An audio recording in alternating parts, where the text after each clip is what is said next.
So when Charlie was born, she was born 3.5 months early. She spent 3 months in the NICU. She would have exceeded her lifetime maximum before she ever came home for the very first time. And the ACA it protects her from a lifetime maximum. And 9 years ago. And in addition, she also is able to be insured despite her birth being a pre-existing condition because of the protections of the ACA. As a princess. As a princess. Being a premature baby is a pre-existing condition? It is. Because they require so much medical care and ongoing care. Currently, she receives medical services with her insurance, which is why I'm so worried about this bill being passed, because the coverage for pre-existing conditions is poor. Also, I'm worried about lifetime maximums. She receives a lot of medical care right now, and she'll exceed it very quickly. And she has a very good chance of leading a typical adult life. And 42 years. If we lose access to those... 52 years and 100 to go. Thank you. If we lose access to those services, then she loses her chance.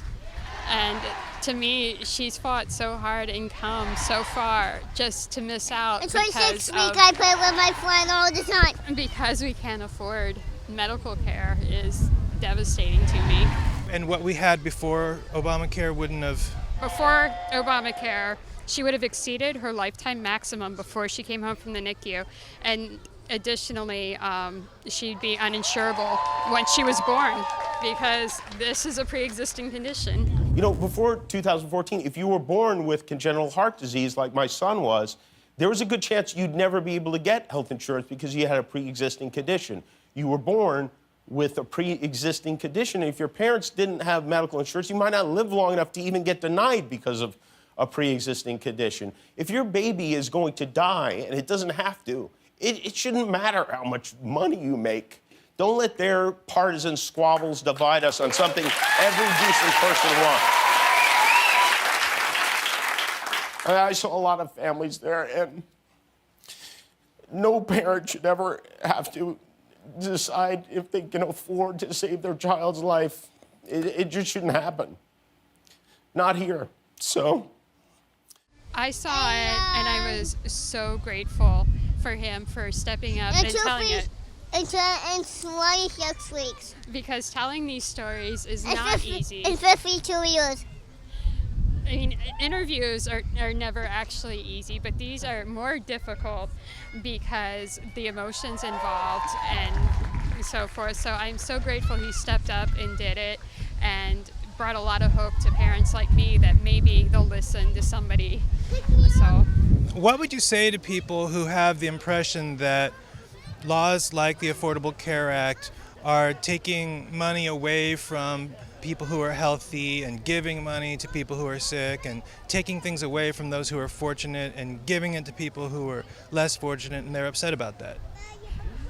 Okay, first of all, those people have no idea how insurance works. So that's very frustrating. Second of all, completely lost my train of thought there. I mean, when Obamacare passed, part of the strategy was to link it to the first African-American president by name. Rush Limbaugh called it reparations for slavery. He was basically saying it was taking from the whites and giving to the blacks, and that was a big part of the rallying cry against it. I don't know so much about that because we benefit greatly from it and we are none of those things. But also, I never thought I'd find myself in this position ever. My husband and I were both insured with good insurance when I got pregnant. I did everything I was supposed to pregnancy-wise. In fact, we didn't even believe them when they told me I had preeclampsia. And so, yeah, I feel like it's heartless. And you look at it and you think it's something that happens to other people, but eventually everyone finds themselves in a spot like this. It was just our time. That's true. We all do get old eventually if it doesn't come early in life. I look at it as with the health insurance, you're investing in a better world, not giving to the poor or anything. You're investing in a better opportunity just for everybody. My understanding is that it will allow insurance companies to require people who have higher health care costs to contribute more to the insurance pool that helps offset all these costs, thereby reducing the cost to those people who lead good lives, they're healthy, they've done the things to keep their bodies healthy.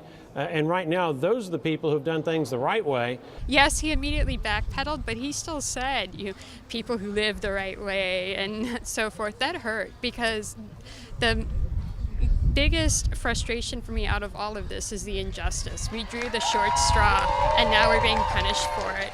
And for him to judge people and say that, and I was like, oh, it's on. You had good health insurance. You did, as Mo Brooks would say, you did everything right. And you still found yourself in a position where, if not for this notion of collective good, if not for the notion of government, your daughter might not be here today. Absolutely, yeah. You shouldn't have to make those choices. But absolutely, yes, if it weren't for all of that, then yeah, I don't even want to think about it.